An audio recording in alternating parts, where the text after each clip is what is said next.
Catwoman is one of the most iconic characters in Batman's rogue gallery. Always straddling the line between villain and anti-hero, Selina Kyle was first introduced back in 1940 in Batman issue 1 by Bob Kane and Bill Finger. She's often operated under the concept of doing the wrong things for the right reasons, and she's an expert thief, a strategic mastermind, a skilled gymnast, and has a complex relationship with Bill Finger and Bob Kane's most prominent creation, the Cape Crusader himself. So today we are taking a closer look at Selina Kyle with our list of the top 10 Catwoman surprising facts.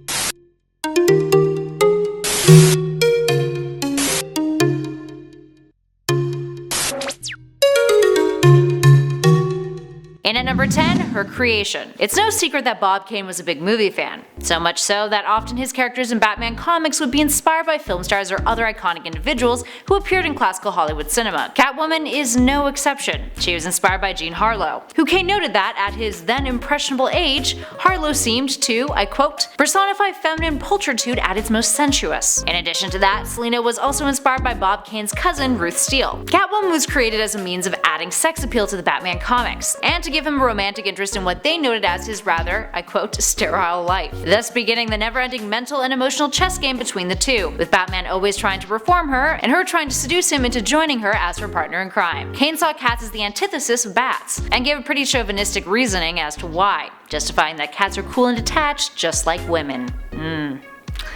Oh, Bob Kane. And at number 9, her costume. Catwoman has come a long way in terms of her design since she was first created. In her initial appearance in Batman issue 1, she went by the Cat, and the issue featured her dressed up in a disguise as an old woman, later revealing herself to be a sultry looking woman donning a sexy green gown. Then in Batman issue 3, DC tried out something new by putting her in a mustard outfit with a cape and a funny looking cat mask. Luckily that evolved in 1947 when she adopted the name Catwoman, and wore a long purple dress with a cat-eared mask, a green cape, and tall black boots. It was an outfit that would later resurface between 1983 and 1986, but in a more revealing way. When Catwoman returned from a hiatus in the Batman comics, the caped uniform was modernized in Volume 1 issue 197, where she lost the cape and opted out for an entirely green bodysuit, glasses, small cat ears, and a necklace. It got weirder from there on out. In 1969, she donned a short bob haircut, long black clawed gloves, pirate-esque boots, and blue tights, plus a tail. That look was eventually ditched in 1974, and later in 1986 we were introduced to a variation of her outfit that is pretty much stuck, minus slight adjustments. It was a full bodysuit but with a tail and whiskers. After a brief visitation back to the purple suit, in 2001 she was given a brand new full body black leather suit,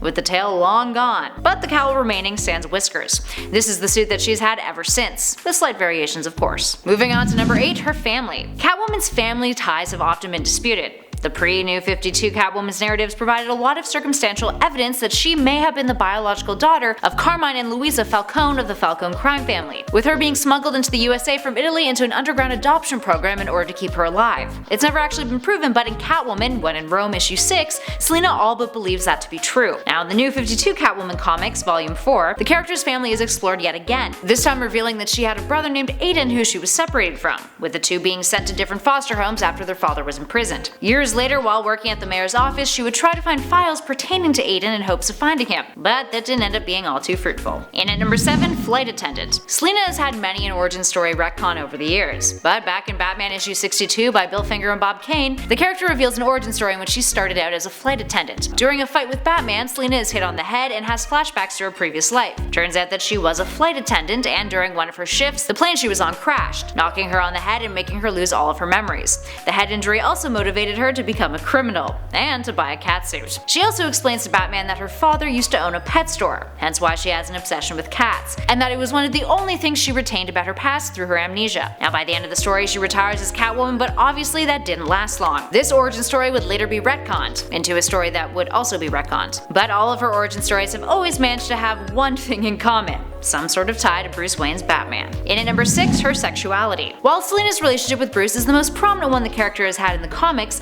the Bat isn't the only one that the Cat has hooked up with. She's also hooked up with people of all kinds, including other women. She's bisexual. For a while she had a thing with Eiko Hasegawa, the daughter of a crime family who even took over the Catwoman mantle briefly, something that she did without Selina knowing at first. Eiko first appeared in Catwoman Volume 4 issue 35 in 2014, and initially worked as a spy for her father to keep track of Selina when she took over the Calabrese crime family after retiring as Catwoman, but the two eventually developed feelings for each other. And at number 5, her sidekick. The New 52 had a whole lot of questionable content, especially as far as Catwoman's solo series was concerned. While the first 2 issues were pretty decent, minus the very uncomfortable and not entirely consensual sex scene that she had with Batman on a rooftop, Selina's narratives took a serious nosedive from fairly early on in the series, coming up with really subpar storylines, one of which includes her getting a sidekick named Katrina Falcone.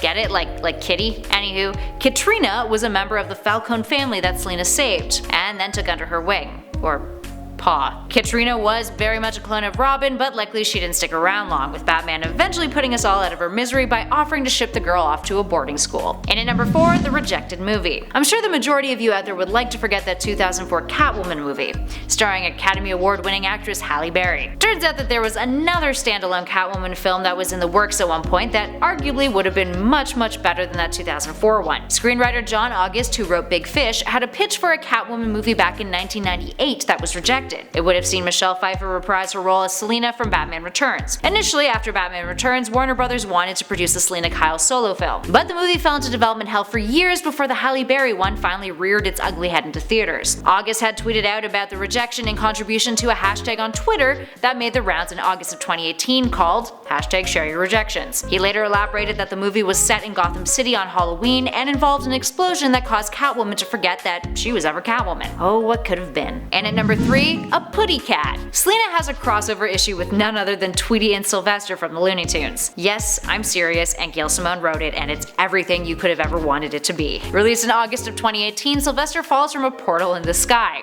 and Catwoman catches him, all while saying, I quote, "In the name of all that's furry, I thought I saw it. I did see ya."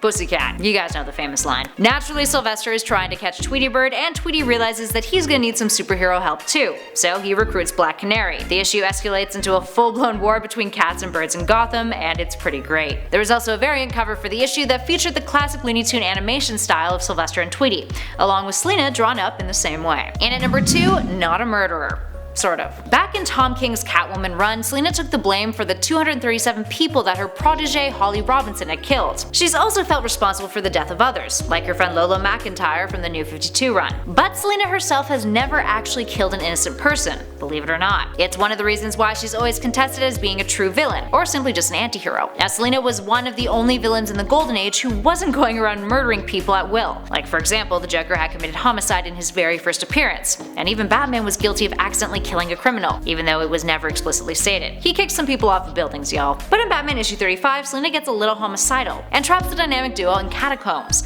essentially banishing them to die. After that in the comics, she toyed with the idea of almost killing multiple times, even shooting at Batman with a gun once, and leaving her pet jaguar in a car to essentially rip some dude to shreds. But aside from that, she doesn't have blood on her hands. Or at least the blood of someone who wasn't a total criminal, like that one time that Selina did kill Black Mask in 2006 for revenge for killing her brother-in-law and terrorizing her sister. Definitely murdered him there.